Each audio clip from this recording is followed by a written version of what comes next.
Good morning. The Senate Committee on Commerce, Science, and Transportation will come to order. Today we'll be considering three of President Trump's nominees for key roles of the Department of Transportation. Serval Oz, nominee for Assistant Secretary of Transportation for Research and Technology. Michael Rutherford, nominee for Assistant Secretary of Transportation for the Office of Multimodal Freight Infrastructure and Policy. And Gregory Zerzan, nominee for General Counsel of DOT. Transportation is and will remain the backbone of global economies. We're entering a new era defined by autonomous vehicles, smart infrastructure, and AI-driven logistics. These advancements are happening around the world, and in some cases elsewhere, because the federal government has been so hostile to innovation. President Trump and Secretary Duffy are faced with a huge undertaking, having to fix the mistakes of the last 4 years by modernizing regulations and enhancing safety standards.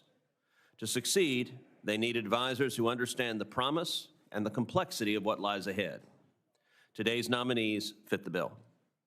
Ms. Oz is a pioneer in transportation technology. At Google, she helped develop autonomous vehicles. In Nevada, she brought the private sector and government together to license the state's first self-driving car. And as Assistant Secretary of Transportation for Research and Technology, a newly created role, she will help align DOT's research efforts for the next generation of transportation.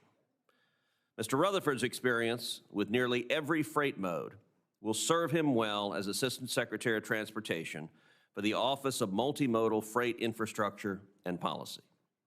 At CSX, a major freight railroad, Mr. Rutherford led a 140-person team. He recognizes that optimized supply chains keep costs down for consumers. If confirmed, he will work alongside Secretary Duffy, state and local governments, and the private sector to eliminate bottlenecks and secure freight networks. Finally, Mr. Zerzan brings valuable managerial experience from his time in both the legislative and executive branches. As the current acting solicitor for the Department of the Interior, he oversees a large team of political appointees and career civil servants. He'll do the same at DOT, providing impartial, strategic counsel to improve our skies, roadways, and waterways. These nominees are ready to help transform the American transportation system through responsible innovation, lean regulation, and a renewed focus on safety. I look forward to hearing from them today. With that, I'll turn to Ranking Member Cantwell for her opening remarks. Thank you, Mr. Chairman, and welcome to the nominees. Congratulations on that nomination. We're here today to consider, as the Chairman said, Mr. Zerzan to be General Counsel at Department of Transportation, Mr. Rutherford to be Assistant Secretary for the Office of Multi-Freight Infrastructure and Policy, and Ms. Oz to be Assistant Secretary for the Office of Research and Technology.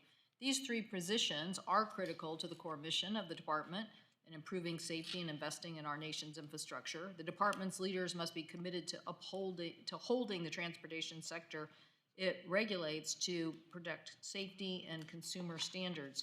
Mr. Zerzan, the General Counsel plays a critical role in everything the department does, determining which safety requirements are approved or eliminated, signing off on grant agreements, allowing cities and states to begin building projects.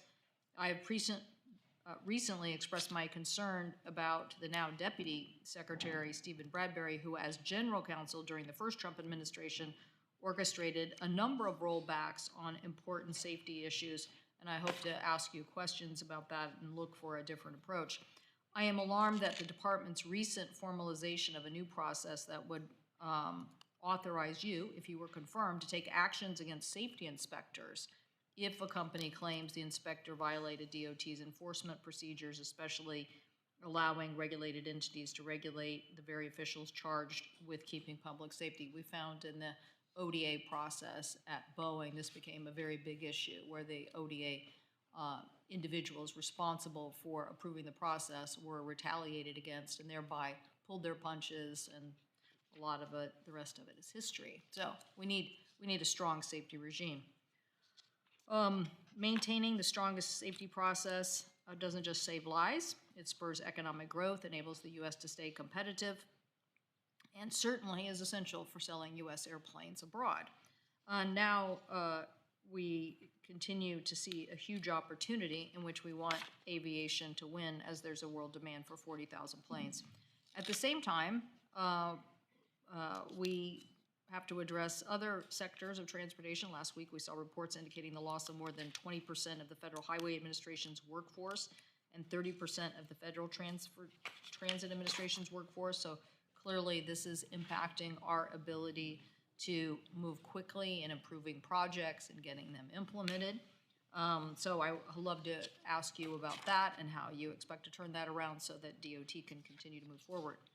Mr. Rutherford, I created the Freight Office to improve multimodal freight planning. Okay, that sounds like a generous staff right there.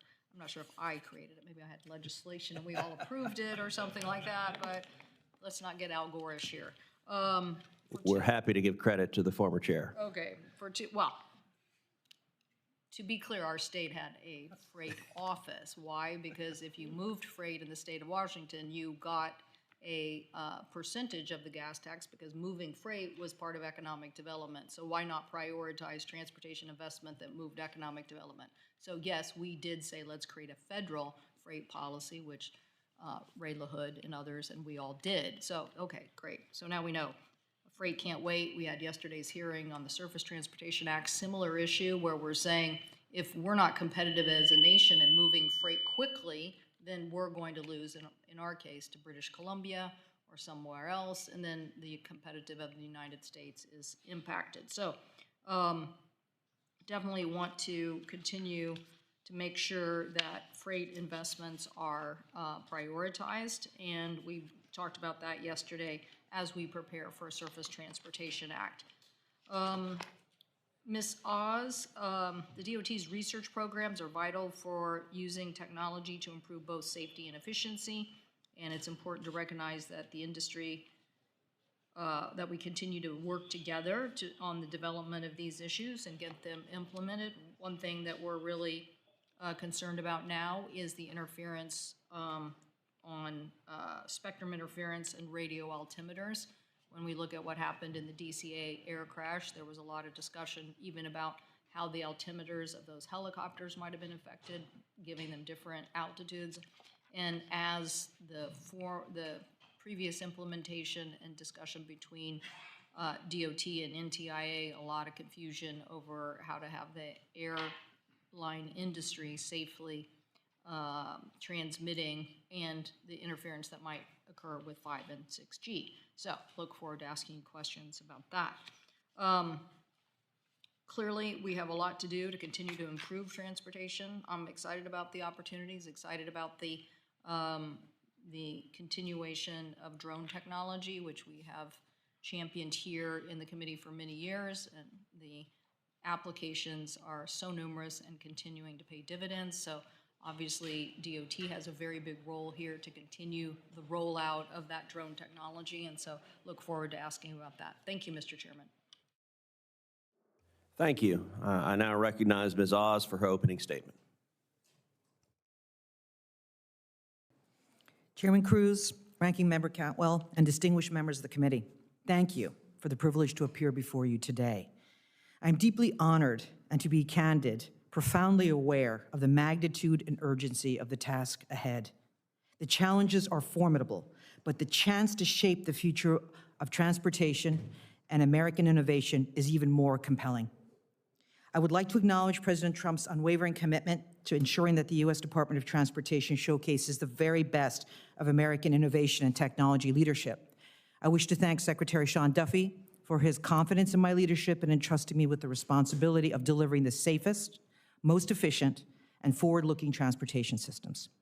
I'm grateful to my family and friends for their love and support throughout my journey. My daughter, a proud Johns Hopkins graduate, is currently performing opera overseas, and while she couldn't be here today, I'm blessed to be joined by my friends and colleagues. I begin with a simple but bold premise. I believe in the mission of saving lives. Every year, nearly 40,000 people lose their lives in traffic collisions. That's approximately 100 lives every single day. Yet 90% of these deaths could be avoided with self-driving cars. We have the technology to save thousands of American lives, so why aren't we doing so? For every year we wait, more lives are lost. It's not just a matter of innovation, it's a moral imperative. I look forward to working with you on a national framework to advance our transportation technologies, many of which were made in America and hold the promise to prevent countless fatalities. The thought of restricting mobility is also deeply unsettling for me. Movement is as natural to me as breathing. When we lose our ability to move safely, our world shrinks. Our health, both mental and physical, suffers. We become isolated. We have all experienced the awkward moment of taking the keys away from our aging parents or lying awake at night anxiously waiting for our teenagers to return home safely. The promise of a new generation of transportation will be about building better drivers, ones who don't get distracted, never drive under the influence, possess superior perception, and react in an instant. My role would be to set clear vision for how evidence-based research and innovation drive transportation policy and infrastructure towards practical, achievable solutions that advance public safety and serve the American people. I was born to immigrant parents who deeply value the opportunities this country offered. I learned the importance of having a meaningful plan fueled by determination, hard work, and commitment. These values became the cornerstone of my career, guiding me as I built high-performance teams in the dynamic, fast-paced world of global technology. That journey led me to leadership roles with Silicon Valley's most innovative companies. I joined Google X because they shared my vision of merging advanced automotive hardware with intelligent software to solve real-world challenges, human challenges. My experience in global partnerships proved invaluable as I negotiated complex, multi-party agreements that brought together traditionally competitive and, yes, even adversarial stakeholders. By strategically leveraging urgency and a well-placed fear of missing out, I aligned diverse interests and secure critical cooperation. In just 18 months, we accomplished what many thought impossible, delivering the first self-driving vehicle. I earned the trust and support of key stakeholders across the state and local governments, town halls, law enforcement, and emergency services. I'm most proud of leading this extraordinary collaboration, resulting in an autopilot platform with an exceptional safety record. Building on that success, I transitioned to a global automotive supplier with over 200,000 employees, where I faced new challenges, driving digital transformation within a legacy industry.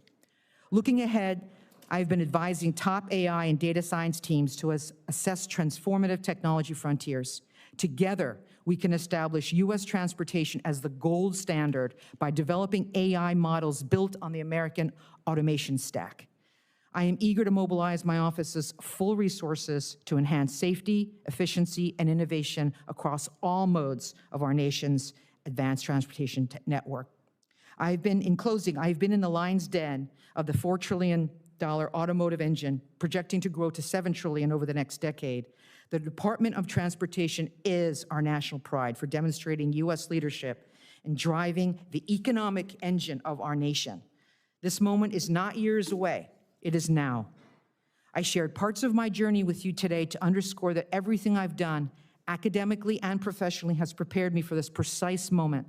We stand at the threshold of a generational opportunity that will define the future not only of transportation, but of American economic growth, innovation, and global influence. Success will require competent and skilled leadership to earn the public's trust. I respectfully ask for the support of the Senate Committee on Commerce, Science, and Transportation in achieving these vital goals. I look forward to answering your questions today. Thank you. Mr. Rutherford, you're now recognized for your opening statement. Well, member of the committees. Thank you for the opportunity to be here today. It is an incredible honor to be President Trump's nominee as the Assistant Secretary of the Office of Multimodal Freight, Infrastructure, and Policy, more simply referred to as the Freight Office. I'm grateful for the confidence placed in me by both President Trump and Secretary Duffy to lead this relatively new office and to shepherd its continued development under their leadership in the years ahead. I'm also grateful for my family who is here with me today. My wife, Francesca, who's not just the love of my life, but, pardon me for saying, senators, the most interesting person that I've ever met. She's joined by our daughter, Maria Victoria, a rising freshman and research scholar in the honors program at the University of Florida, and our 12-year-old son, Giancarlo, a source of both great pride and constant entertainment. As I sit here today before the Senate Commerce, Science, and Transportation Committee, I'm aware of the expectations for this position, especially outside this room. Industry has long lamented the fact that freight doesn't vote. The introduction of the Freight Office was hailed as finally giving a voice to freight. While much has been accomplished, still much more is expected. I worked in industry. After studying international finance and commerce at the Georgetown School of Foreign Service and getting a master's in international economics and management at SDA Bocconi in Milan, Italy, I worked in consumer goods at Johnson & Johnson and Adidas in Europe, where I learned a lot about sourcing and distribution. Then I joined CSX in 2008, starting out in intermodal before ultimately managing everything moving on the railroad except intermodal and coal. During that time, I participated in a number of strategic initiatives like the National Gateway Infrastructure Project, launching the UMAX Interline Container Program in conjunction with Union Pacific, championing 50-foot boxcar reinvestments, and assisting customers during the rollout of precision scheduled railroading.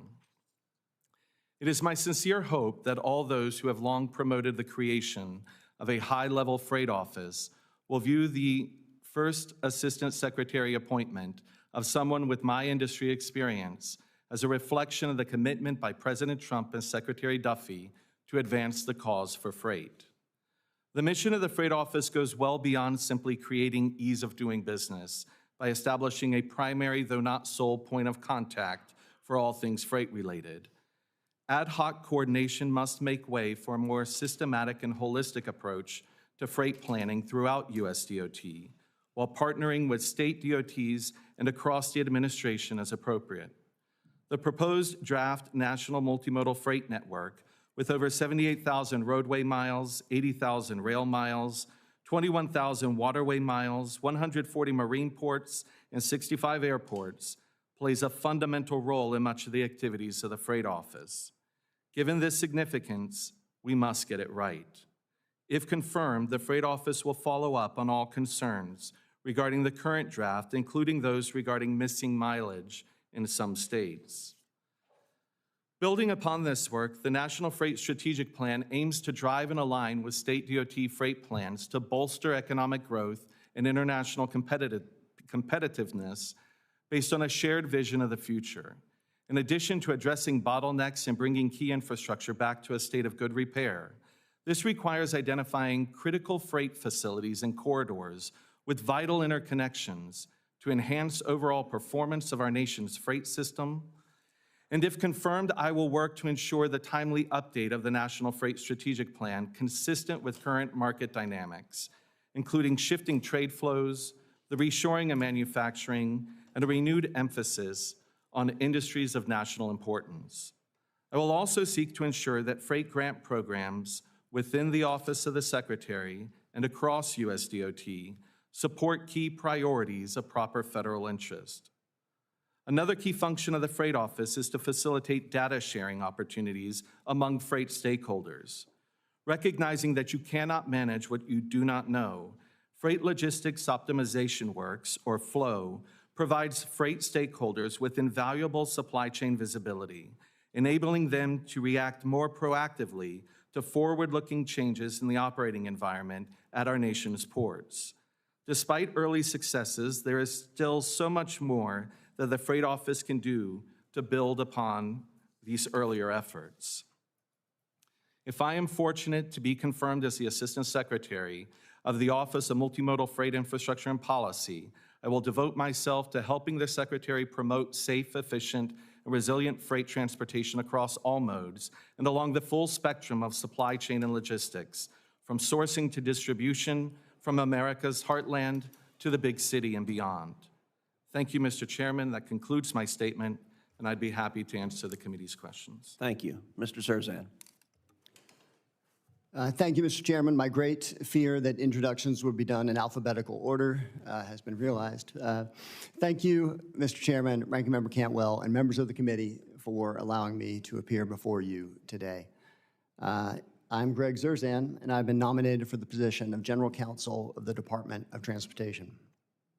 To begin, I would like to thank President Trump for putting his faith in me by nominating me for this position. I was born in Portland, Oregon, as the youngest child of Charles and Joan Zerzan.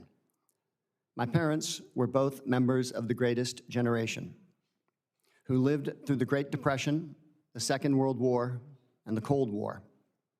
Dad fought in the China-Burma-India theater of the war, and Mom served as a volunteer plane spotter while working on ranches in Southern Oregon and Northern California. My parents met in college after Dad returned from the fighting.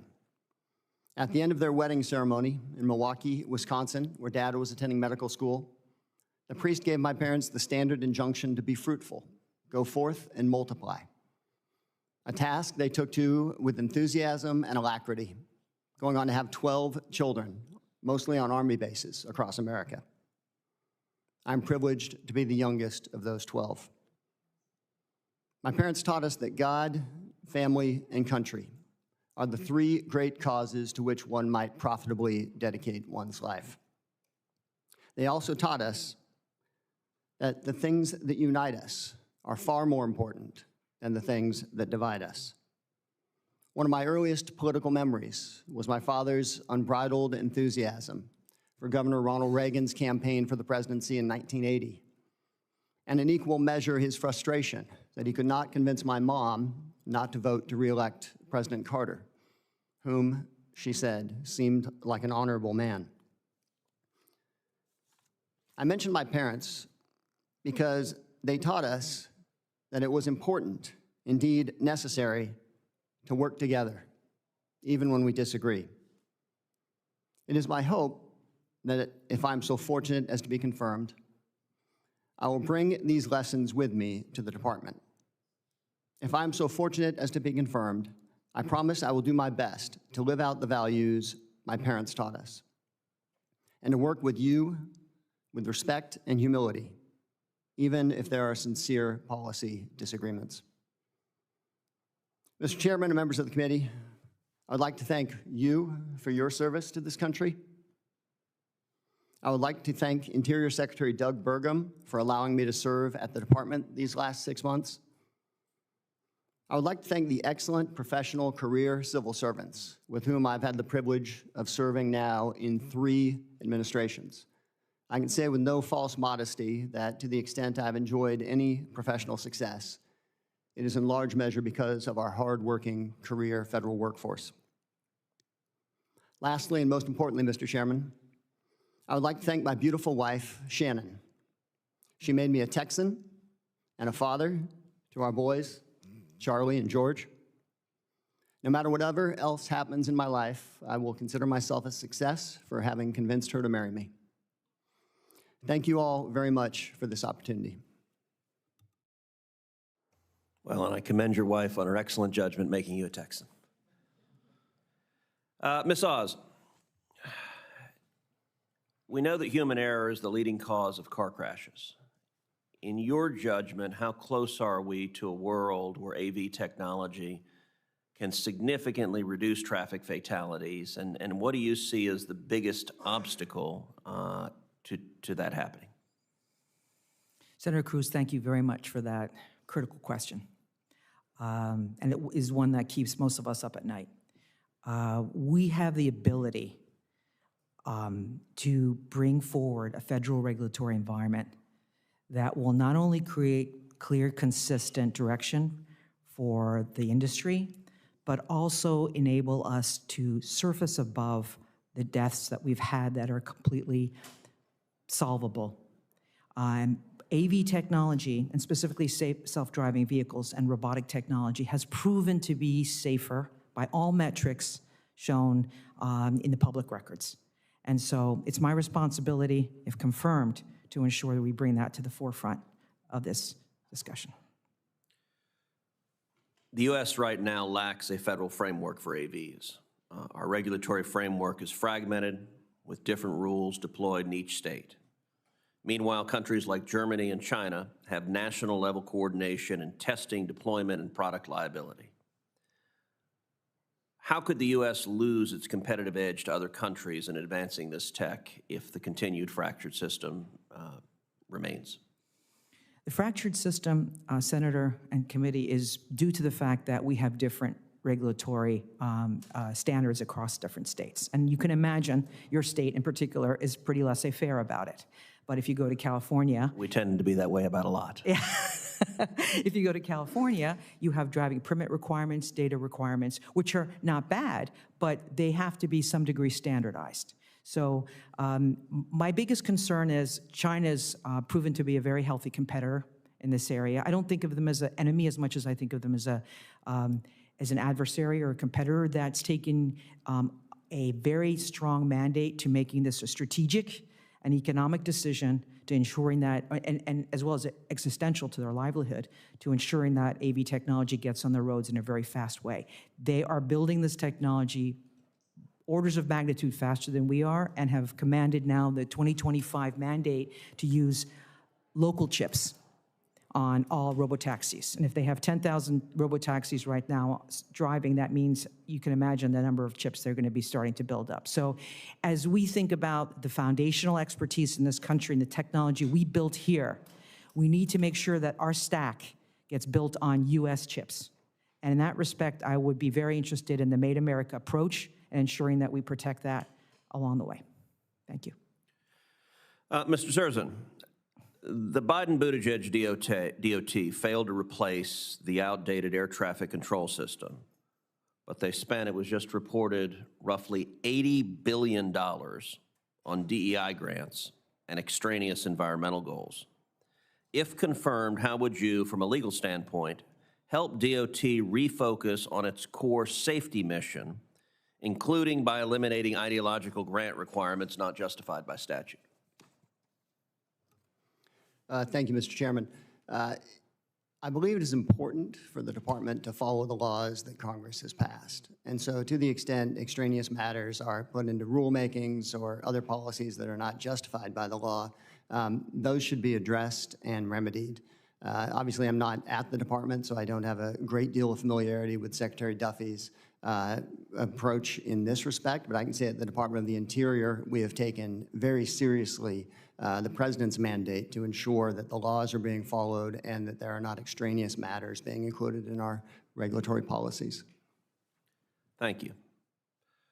Mr. Rutherford, the Office of Multimodal Freight oversees the development of the National Multimodal Freight Network, the federally designated network of highways, railways, ports, airports, and other infrastructure critical to the efficient movement of freight across the United States. Within this network, shippers and transportation operators are often at odds with each other. For example, shippers may demand faster delivery, but carriers may be constrained by driver shortages or port congestion. Based on your experience working with both shippers and operators, how can the Office of Multimodal Freight help bridge these gaps? Thank you for the question, Senator. One of the objectives clearly for the Freight Office is to address issues of congestion, and congestion is the enemy of asset utilization. When we fix problems of congestion, you're not just driving down cost, but you're actually generating additional capacity so that you can also be more efficient. And we saw that at CSX with the rollout of precision scheduled railroading. So it becomes a virtuous cycle or circle, if you will. And by working with the Multimodal Freight Network and identifying key strategic infrastructure, we'll be able to make certain that we're focusing our emphasis on improving our overall infrastructure where it matters most to both shippers and transportation providers alike. Thank you. Ranking Member Cantwell. Thank you, Mr. Chairman. Mr. Zerhan, under your predecessor, Mr. Bradbury's role in the first Trump administration allowed for an exemption to the ADBS out system for the Department of Defense. And it was then later learned that this wasn't as the request was requested in the exemption, a not very often used thing, but it turned out to be something they did all the time. So how can you make sure that as you're looking at regulations, particularly when the administration says they want to get rid of 10 rules, how can you make sure that these kinds of oversights where people really weren't paying attention to the fact that DOD and FAA did not really have a clear plan to keep these planes separated. What can you do to make sure that that kind of rulemaking and exemption isn't followed in the future? Thank you, Senator. I take the obligation of the General Counsel to ensure the laws are being followed very seriously. I also acknowledge my own limitations on technical matters, and fortunately the department is full of people who exercise excellent judgment in most cases. So I would certainly attempt to rely upon the experts and ensure that in following the law, we're doing whatever we can do to maximize safety for the American people. So how would you, in this case, when DOD came to the FAA and said, we want an exemption, how would you, as counsel, make sure that you're following what is the process to understand what the exemption really is? As opposed to, I'm sure a lot of people would like to give DOD an exemption, right? There's important missions that they have. Yeah, and I think it's an excellent question, and candidly, not being familiar with the particulars of this case, it's hard for me to give a precise answer, but I do encounter instances, even in my current job, where the DOD or other departments come to us and ask for various accommodations or agreements. And in each case, it is the same process, which is to rely upon the technical experts and seek their judgment and then make a good faith determination of what I think is compliant with the law. Thank you for that. And get up to speed on it, because I think it will come up. This is an ongoing issue. And, you know, this incident that just happened in the upper Midwest, also just a reflection of there's something amiss here if this kind of near miss things are continuing to happen. So we need DOT to be on the ball. Mr. Rutherford, do we need to increase the investments in infra and freight and port infrastructure? I think if Senator, if we're talking about investments in infrastructure generally, absolutely.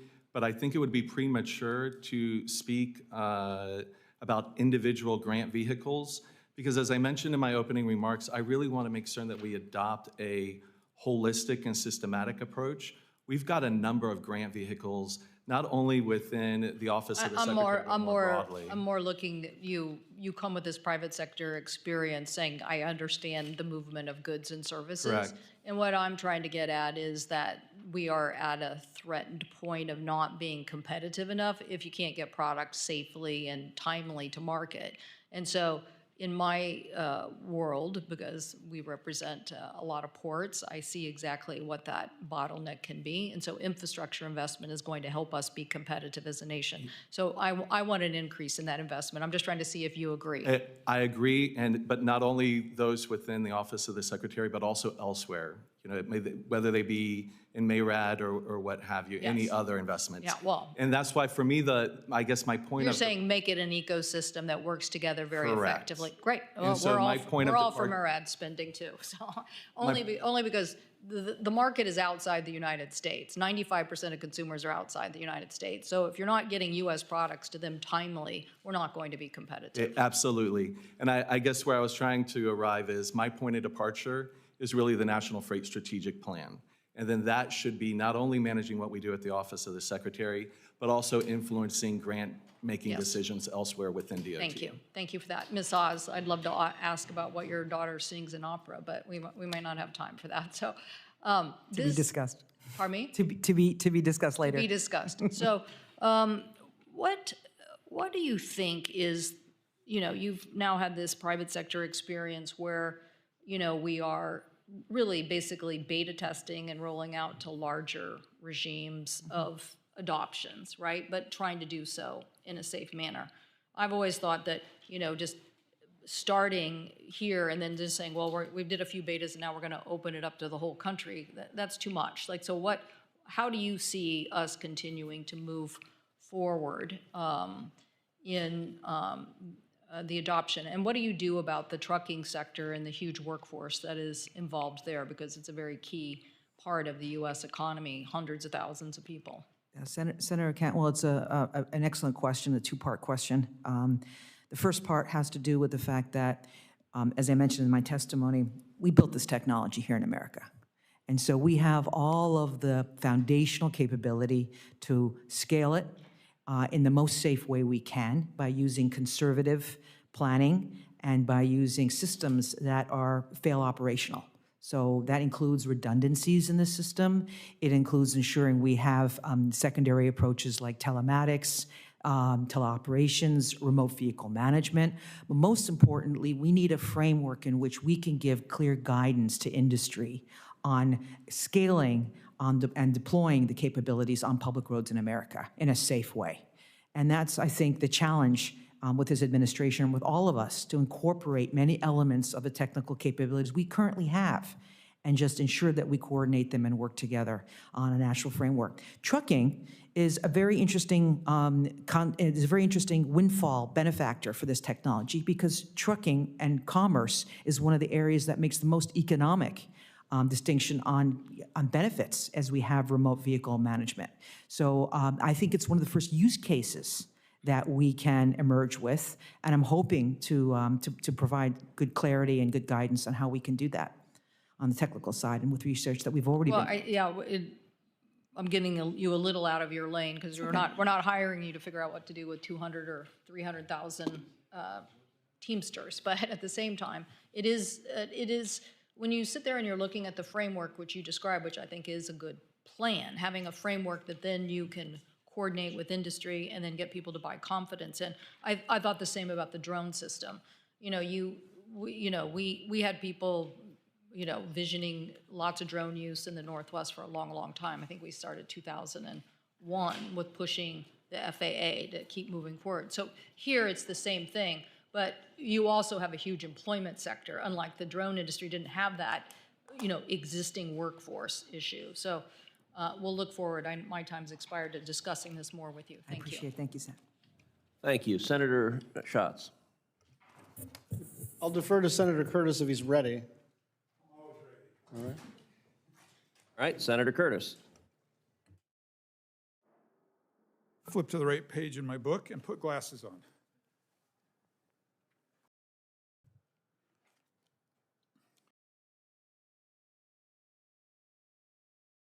All right, maybe I was a little over-optimistic. Okay. Ms. Oz, Mr. Rutherford, and Mr. Zerzan, did I get that correct?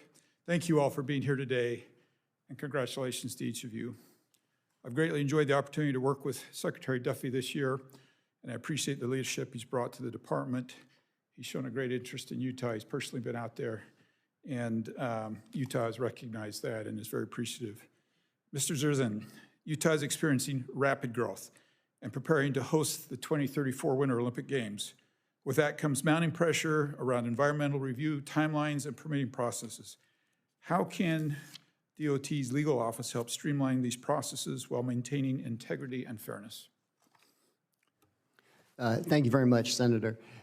It's an important question. The Supreme Court's recent 7 counties decision has certainly facilitated NEPA reviews that I hope are more consistent with what was intended by Congress. So that alone will help expedite the review process and hopefully mitigate some of the litigation risk that has delayed projects of all kinds. At the Department of the Interior, we have worked on facilitating streamlined processes that are focused on what is required by statute, as opposed to other extraneous matters which may indicate policy preferences, but which ultimately end up slowing the process of permitting important projects. At the department, I would hope to help bring some of those same permitting reform ideas that are designed, again, to streamline the process while also ensuring environmental integrity. Thank you. Mr. Rutherford, how do you plan to partner with State Department of Transportation to ensure freight planning reflects both national priorities and state-specific needs? Thank you for the question, Senator. Obviously, there are a number of things within the actual functions of the freight office in terms of the review of the individual state DOT freight plans, the development of the National Freight Strategic Plan. But I think what's really important is that we both seek to drive and align. The National Multimodal Freight Network is one area where we do that, where we make certain that all of the strategic inventory of our nation's infrastructure is properly captured, because that's a point of departure not only at the freight office, but also for many of the individual state DOTs. And I think also the work, similar to what Secretary Duffy has talked about last week, this need to identify initiatives of proper federal interest that are going to be strategically important. By identifying them more clearly, it will help us, for example, at the Freight Office, if confirmed, to respond to questions like those from the Government Accountability Office about exactly what do we mean by an exemplary project. Thank you. Yeah, that's Thank good. you. Thanks, Ms. Oz. Utah has established itself as a leader in transportation innovation, thanks to strong leadership from the Utah Department of Transportation and willingness to invest in new technologies like electric aircraft. I'm interested in your perspective on how the United States is competing with China when it comes to innovative transportation technologies. Senator Curtis, thank you very much for that important question. But I wanted to also say thank you for your staff for meeting with me during my recent visits to the staff office. I enjoyed our conversations around energy. So the biggest problem we have, and specifically with China, I think, is that what your question is? Correct. Yes. China has mandated, as of their 2025 program, which is in effect right now, the asset commitment, the capital commitment, the unilateral decision-making of investing in this energy sector and automatic driving sector in a very big way. And as of recently, they are selling more cars than we are. They own about 70% of the EV market, and they're building on the chipsets that they've developed in the country locally, and probably to expand to other countries in the region. The U.S., in my estimate, built this technology, as I discussed earlier with Senator Cantwell. We need to own it. We need to build regulatory involvement around it and have the very best research that gives direction for that capability. So that means that unilaterally we have to decide we want to make this part of our agenda, which the President and Secretary Duffy have prioritized. So I guess I hope to support that effort going forward. Thank you. I'm almost out of time. I just like to double down with all three of you that Utah is ready to be innovative and to lead, and I know the Secretary is as well. And any chance that Utah can be part of any innovation or things that you want to work with and experiment with, we'd love to have those conversations. And with that, Mr. Chairman, I yield my time. Thank you. Senator Schatz. Thank you, Mr. Chairman. Thank you all for your willingness to serve. I have three questions, and they're all for Mr. Zerzan. Thank you for being willing to step up, and thanks to your family for the sacrifice. And I'm going to caveat this with, I know you're not in the government, and I know that's an easy way not to answer the question and a perfectly fair way to not answer the question. So I'm actually trying to get to how you would approach this problem, because you would be within your rights to say, well, I don't know yet, but I want you to try to answer this. The department, and I have a good relationship with the Secretary, the department froze around 3,200 grant awards for review. And you know, I've spoken with him both publicly and privately of the problem of all of them being frozen and then the bandwidth problem of unfreezing them individually. And he was pretty frank about the inability to process this in a timely fashion. I think we're now, out of the 3,200, somewhere between 400 and 500 that have now been approved. But this is the law. And we're now talking about billions of dollars of transportation infrastructure, nonpartisan stuff, bipartisan stuff, kind of, you know, meat and potato stuff. I'm wondering how, in the interest of fidelity to the law that we passed, both the appropriations law and the IIJA, how do we effectuate a process that doesn't end up, you know, taking us 5 years to get money out that's been approved, you know, a couple of years ago now? Well, thank you very much, Senator. Manpower is, you know, a great way to solve a lot of problems. So ensuring that you have eyeballs on the grants. I will tell you from my own experience, you know, President Trump had ordered a review of all spending in order to ensure that the taxpayer dollars are being used faithfully. at the Department of the Interior, we go through each individual grant and review and see, because the government is very good at putting in clauses for allowing it to do things like pause its spending. And so to the extent there is a justifiable reason for doing so, then we've put a pause on it. If there's not, then the money goes out the door. So I completely sympathize with what you're saying, and I'm familiar with the challenge. I just want to offer that just operationally, we may have to invert the assumption, right? You may want to review for impropriety or, non-compliance with the law or some other reason to freeze.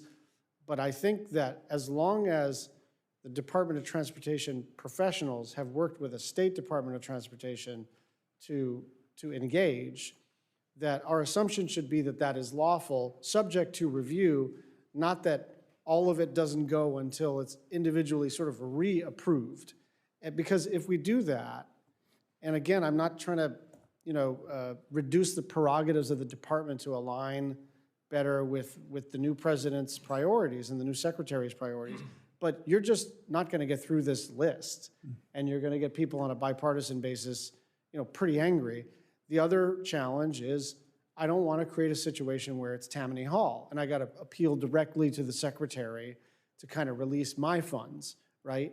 And then it's a mayor and a swimming pool in your council district, and that's not the way that we do transportation infrastructure. So this is not working right now, and I think the secretary would agree, but we need a new process, because more manpower, what's going to happen. It's going to take months to just fund, hire, train, and then we're into next year, and we will be 1/3 of our way through the list. This thing is going too slow.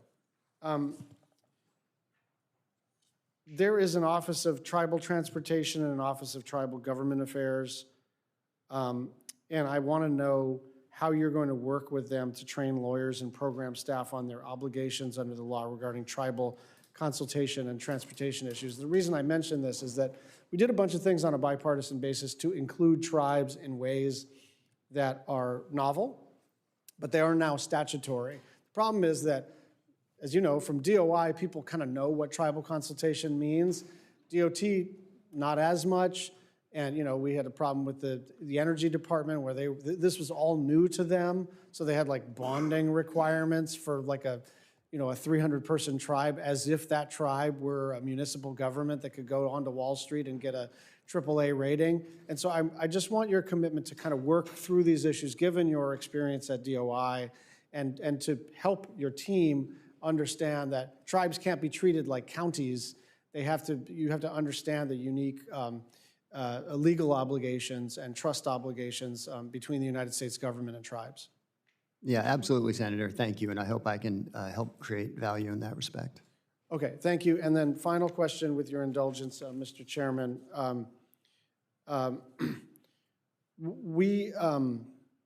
In the last FAA reauthorization, I passed a law to create a standalone aviation consumer protection office to further empower this function at DOT. It's not fully established because it was subject to appropriations, and we haven't appropriated money for this purpose. So that functions would reside under the GC's shop, and I just want your commitment to just fight for consumers in the aviation context, and for us to be able to work together on a couple of specific things. There were some rulemakings that I think were broadly popular and rational, and I'm hoping we can work together on just protecting aviation consumers. Thank you, Senator. Absolutely. Thank you. Thank you. Senator Lujan. Thank you, Mr. Chairman. Thank you all for being here today. Ms. Oz, is the safety of the American people on America's roads important to you? Critical. Would you say it's a top priority? Yes. Would you say it's a #1 priority? It's a critical priority, sir. Appreciate that. You worked at Google X, is that correct? That is correct, sir. On their self-driving cars? It's my understanding that they logged over 100,000 miles on public roads. Is that about right? More than that. More than that? And there was no public disclosure of that, is that correct? Well, at the time, it was much less. We're talking about 2010 period, I presume, right? The testing was in compliant with what the company had? You were on the team at the time and later defended this question saying, quote, keeping the project quiet enabled Google to test under the radar of public opinion and lawmakers. We just didn't want the program to slow down for any reason, end quote. Yeah, that was, If I could finish, Google took it upon themselves to make the decision for the public and for regulators, effectively using public roads, and by extension, American lives as a test bed. Do you stand by this decision? the decision at the time was accurate, Senator, because there was an absence of any kind of regulatory framework. The testing framework had been received. There was no bill at the time, and the company went ahead and made testing in accordance with the compliance they received. Do you believe that innovation should be prioritized over public safety and oversight? Absolutely not. Do you stand by that decision then at the time? I was not in the company during that period, during that 2010 period when the vehicles were being tested. I came in 2011. So the comment you're making, sir, was much later on. Is this quote attributable to you, though? Did you say this, keeping the project quiet enabled Google to test under the radar of public opinion and lawmakers? The context was keeping the engineering teams focused, keeping media and other concerning, groups that wanted to know specifics was primarily the reason why we wanted to make sure that we kept the engineering teams focused and that there was no distraction. That was the metaphor that was used to describe that in the context. Is that your quote, though, the one that I'm reading? Probably, yes. Probably? I have to see it, but I would imagine I made a comment. I'll get that to you. I'll submit that into the record so we can be certain there. What steps will you take to assure that this committee that you'll prioritize safety of the American people over interests of the industry? While we were at Google and developing the program, I was presiding over some of the work that was being done to ensure that we had a program that could not be sinkable, sir. So that meant having extremely caution exercised at every node on the point of departure to recovery, or to return of the vehicle to the home base. So that record stands for itself, and it's still probably the safest record in the industry. Appreciate that. I mean, as you've heard from all of our colleagues, public safety matters very much to us. I appreciate you saying it's a top priority, critical priority. That's something I think that we can all agree on. So thank you, Senator. Appreciate your responses there. Mr. Zerzan, you are currently the acting solicitor and principal solicitor at the Department of Interior. Is that correct? Yes, sir. And you previously served as the general counsel and chief administrative officer at the Department of Interior. Is that correct? No, sir. I think that was maybe an energy company I was in that role at. Appreciate that. So would you say you have experience leading a major legal office and advising on federal law and regulatory issues? Yes, sir. Do you have substantive legal experience in transportation law? Not with respect to the department itself, but given the interconnectedness of transportation with everything we do in this country, it's unavoidable. How about infrastructure policy or regulatory issues specific to the Department of Transportation? For example, aviation, rail, highway safety, and motor carrier rules. I am not a lawyer who has a substantial amount of background with that set of laws. Now, the Department of Transportation General Counsel typically needs deep knowledge across transportation-specific sectors. And as you know, our country faces tremendous transportation and safety issues right now. As I was just questioning Ms. Oz, air traffic controllers, autonomous vehicles, rail safety, all the rest. This administration just continues to baffle me with its staffing decisions. There's experts out there that are deep in all of this policy. I appreciate your honesty and your candor in that response, sir. I just don't understand, Mr. Chairman, why with all the depth of experts in and around specific areas that sometimes this happens. I just don't understand it. Nothing against you personally. I appreciate the work you do, Department of Interior. I'm sure you are fabulous with the energy companies that you've supported as well. We should nominate you to be at the Department of Energy, or we should put you back into this spot at the Department of Interior, because you're doing well there. But nonetheless, that's just my opinion. Mr. Rutherford, one question I guess I have for you, sir, is January 6th. I'm sorry to bring this up again, but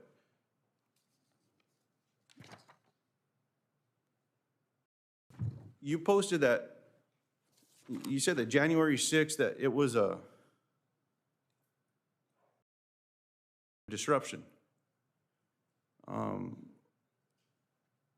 You said that your father, a former congressman, was one of the few to continue to vote against certifying the votes after the January 6th disruption. Would you call January 6th an insurrection? Mr. Senator, I'll tell you, I'm the son of a policeman. My father, who's a congressman, and I certainly don't condone violence against members of our law enforcement. So if you're speaking to that, that's one thing.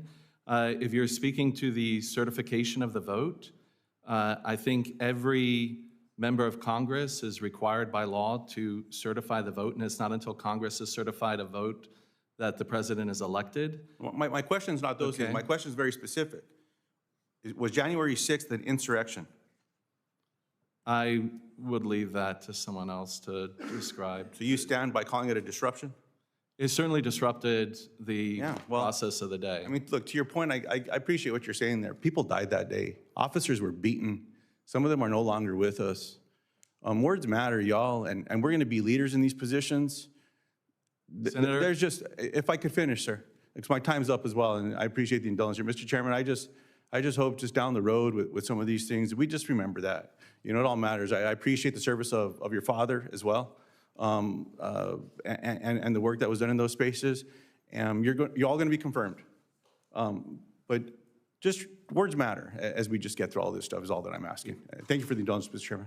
I thank my friend from New Mexico, and I would note that the Department of Transportation, Office of Multimodal Transportation is unlikely to have any direct responsibilities concerning January 6th. And if we want to have a discussion about January 6th, I'm more than happy to do so, and I'm happy to say under no way, shape, or form was January 6th an insurrection. I think that's a term that is loaded with partisan content and inaccurately describes what occurred that day. But given this hearing is on DOT nominees, this is probably not the right Mr. Chairman, forum I think for we that can both agree it was a bad day, though. I think this is not the right forum for that discussion. Senator Moreno. Well, thank you, Mr. Chairman, and congratulations to all of you on being nominated. I'm sure it's, you feel the way most people would feel in your position, which is it's a great honor to be asked by the President of the United States to serve their country. Ms. Oz, I'll start with you. When you look at your job and making certain that we're advancing research and technology in the automobile industry, where do you see a vision of where we are from a transportation perspective in, let's say, 10 or 15 years? Is private ownership of cars still a factor, or are self-driving autonomous vehicles going to be the primary and only means of transportation? Senator, first of all, it's good to see you. I enjoyed our time together in your offices, beautiful offices. And we touched on some of these subjects, and I appreciate your interest in the automotive industry and of your continued commitment. I do believe Americans deserve a choice. They deserve a choice on what type of modality they wish to use to get from point A to point B. In some cases, we may no longer want or need to drive in traffic anymore. So, and in some cases, we want to turn on the ignition and just, go on a deep rural drive somewhere in the back road. So we should have that choice. There is some learnings that we can take probably from the first use cases for the self-driving cars, other than freight, will most likely be in the realm of fleet management, because it's going to be easier to maintain fleets of vehicles, turn them onto home base, get them maintained properly. But that will also mean more cars being sold in total volume, because if you can drive 100,000 miles in 1 year on a fleet vehicle with 90% utility optimization, you can sell more cars. Sure. Well, again, I'm not concerned about the number of vehicles sold. I'm concerned about ultimately, are we looking to replace private ownership of cars? Like that's my main question, because here's the concern I have. During the Biden administration, they had a very unhealthy obsession with EVs, and that led to a disastrous amount of government money spent, hundreds of billions of dollars in subsidies. They drove car companies almost off the cliff to make EVs. California, of course, lost their mind, whatever was left of it, and wanted everybody driving an electric vehicle. Thanks to the Congressional Review Act, we ended that. Thanks to our chairman, who did a lot of work with the One Big Beautiful Bill, we've now made kind of an old-fashioned concept come true, which is car companies should make the cars that people want to buy.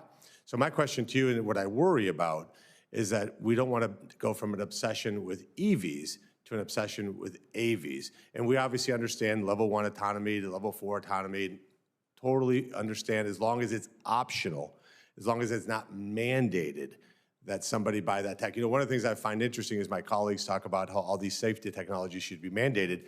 I took the time to find out what kind of cars they personally drive, and you'd be shocked to know that they didn't purchase themselves those advanced driving technologies. So they don't want to spend their own personal money to buy more safety systems in their own cars, but want to mandate that very same technology for all Americans. You know, rules for thee, but not for me. My question to you, when you're advising our great Secretary of Transportation / NASA Administrator, maybe we'll nominate him to be the chairman of the Federal Reserve too. He would definitely do a better job than Jerome Powell, but that's a different topic for a different I think they're giving that to Marco Rubio. Well, I think the quote is 4 jobs. So, Sean still has a couple more left. But back to the point, when you're advising him, I just want to be clear-eyed about your advice to him. Is it going to be, hey, we have to move to level 5 autonomy and start down the path of eliminating private ownership of cars? Or is this, how do we invest more in level 1 through level 4 to drive those technologies to be less expensive so that more customers on their own, like my colleagues who currently have not chosen to buy those technologies because maybe they thought they were too expensive to have? And it's a big difference in that conversation. Senator, I appreciate the analysis, and cost and affordability is a critical measurement in terms of this freedom.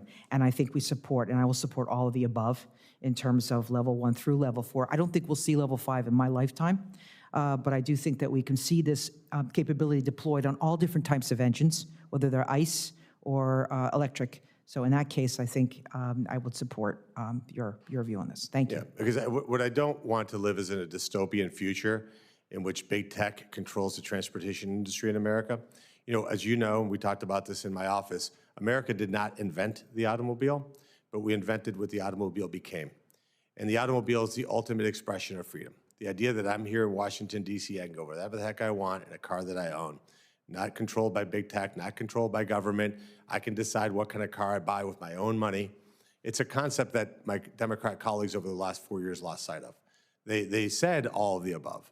They said we want to give consumers choice, but in reality, the heavy, heavy hand of government was taking away those choices. And I just want to be incredibly clear that from your perspective, this is not about mandating or driving America towards the point in time in which the only people that control transportation in this country is giant technology companies that would mine our data and have complete control over our lives because it can control where we went and how we went there. I just want to be clear that that is absolutely not something that you would support. I will support the freedom of choice and the freedom to drive in this country because it's a part of our way of life. Okay. Thank you. Thank you, Mr. Chairman. Thank you. Senator Kim. Thank you, Chairman. Mr. Rutherford, I'd like to start with you. You know, the FAST Act of 2015 required the Department of Transportation to establish a national multimodal freight network to assist states in strategically directing their resources, improving performance of our freight system. OSTF is currently in the process of developing this network and has published a draft map for public comment, includes the rail line, highways, ports, rivers, and airports. I believe that this effort is crucial for effectively modernizing these systems and can serve as a larger purpose as well as to help guide our own support. So I just wanted to ask if you could commit that the National Multimodal Freight Network be finalized under your leadership should you be confirmed. Thank you for the question, Senator. And first and foremost, I agree with you about the significance of it, not only for DOT, within DOT, but also at the individual state DOTs. It's a key area of alignment across the federal, state, and local levels. And finalizing that is certainly a priority day one if confirmed. Okay, great. Is that something you would work with me on to make sure that we can keep that going? Absolutely, because the way I look at the National Multimodal Freight Network is it really gives us a sense of the current state of play And that needs to be the point of departure from which we then develop a broader national freight strategic plan. Yeah, another part of that would be, there's the Freight Logistics Optimization Works Initiative flow. It's crucial understanding and responding to the supply chain disruptions. See, this was something that was launched in 2022 in response to some of the supply chain disruptions that we're facing at that time. Establishes that public-private partnership between the industry partners and the government so that we can, have a better understanding of the purchase order data from importers, et cetera. So I just wanted to ask, if you're confirmed, can you commit to continuing this program under your leadership and working with Congress to ensure its success? Yes, Senator, and supply chain visibility, it is everything.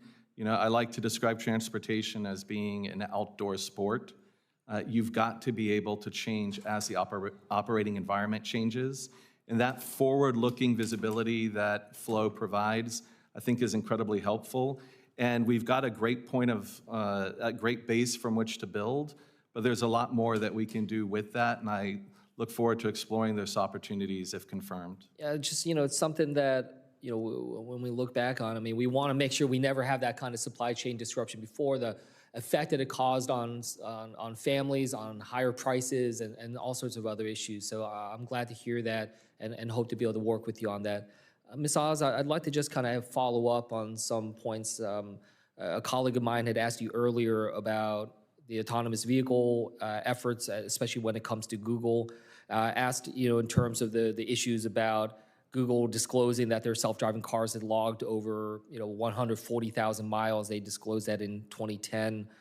I guess I just wanted to ask you, kind of point blank again, do you think that there was any reason for Google to disclose and to, to be able to be more transparent about the training as well as the testing that they were doing when it came to autonomous vehicles? Senator, thank you for the question.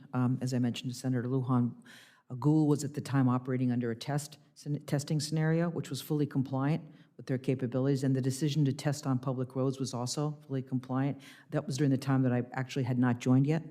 So my comments were made after the fact, and my comments were more related to the ability for them to test and to lead in not being distracted and focus in what they were doing, so as not to be distracted by outside comments and interests in what we were doing. I guess I'd be kind of curious now that you're seeking a position that's going to have some oversight over this in terms of understanding. I can see how you can have that position when you are working for Google, but where's the line here? Where's the line in which a company needs to be transparent about testing technology that is still not fully proven, still has concerns over accidents, and doing it in the general public without the public understanding that this is being tested, uncertain when these tests are going to occur, doing it alongside others. I guess I'm just kind of trying to think through, where does that go from here?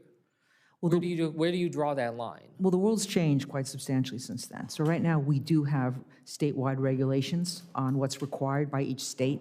It's fairly open and transparent, but there's no federal framework right now.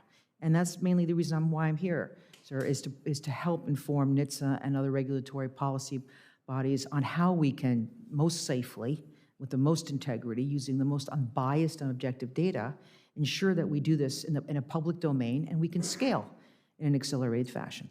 Yeah, I guess, just as I'm wrapping up here, I guess I just want to raise a point. I understand that, and I do think that there needs to be conversation about a federal level, across the states as well, you're talking about it. But I guess it just makes me uneasy about what position you would take, when it comes to your position. If your position is going to basically stand by, the kind of approach that Google and other companies should just be able to do whatever they do because any type of public criticism or transparency is going to get in the way, is going to, distract them, I think is the word that you use. I don't think congressional oversight or our ability to look into what companies are doing is about distracting these companies from what they're doing. I do think that there should be public transparency. So I just raised that I'm worried about what position you will take when it comes to federal rules, federal approaches to this all. And with that, I'll yield back.